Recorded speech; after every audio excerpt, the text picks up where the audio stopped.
Good afternoon.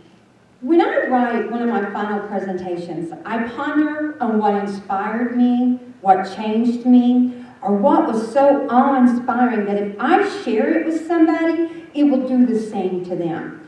And in this section, I wanted to share 3 things that did just this. Now, the first one is the importance of balance. Now, pastors are God's gift to the church, and with any gift, we must accept it and honor it. A pastor's first obligation and responsibilities are to care for the congregation.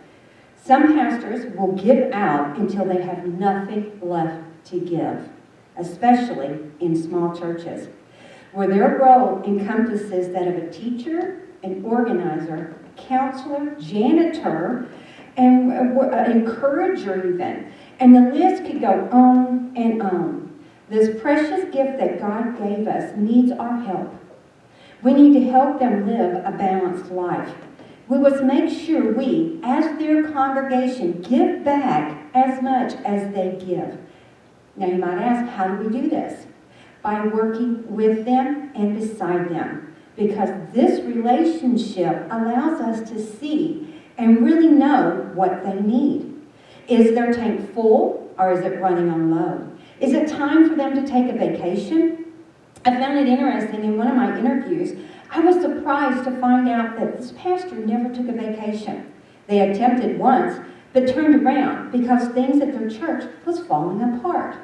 So now this relationship with your pastor, it works both ways. They will see and feel confident that they can take a break and the church is in good hands.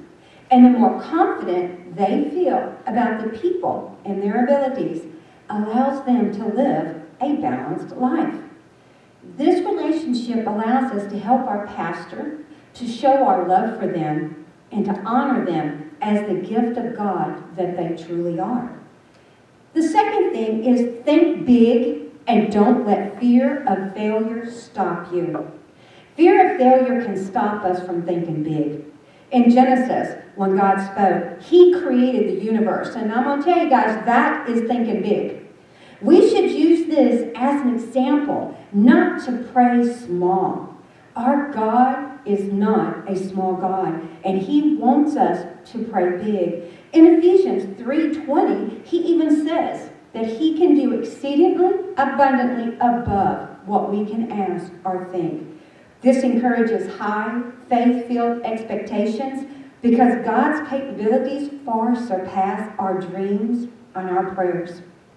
We should shift from a limited thinking or praying life to trusting God in His limitless possibilities. The world will mock you, but they mocked Jesus.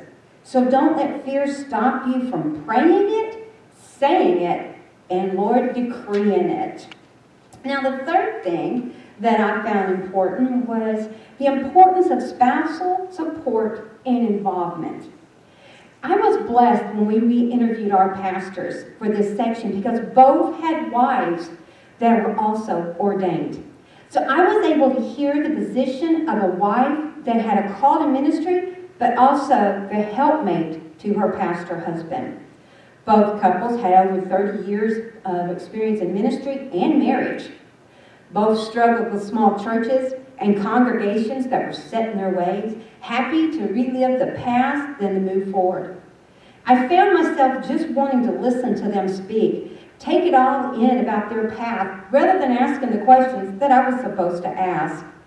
Now, some things I learned from these couples are, as a team in marriage and in ministry, it is important to support and promote the gifts and skills of one another. Many times our gifts and our skills work in unison with one another. And if we are not lifting up one another, our ministry can become one-sided. It is important to know your spouse's weakness and strengths and how to apply your strengths to their weaknesses to lift them up. It is important to be a sounding board so they can, without fear or shame, come to you and release their troubles. It is important to understand there are times when they cannot share things, and you will need to hold back your flesh, your desire to know what took place or what was said. And by doing so, this keeps them from feeling the guilt of not sharing with you. It is important to discern the times that you can bring a personal or family issue to your spouse, to know when they are ready to receive it and be at their most helpful in the issue. It is important to always promote each other. Give proper credit, especially if you are the one in the forefront receiving all the attaboys. Your spouse should never feel left behind. What is important to them must be important to you.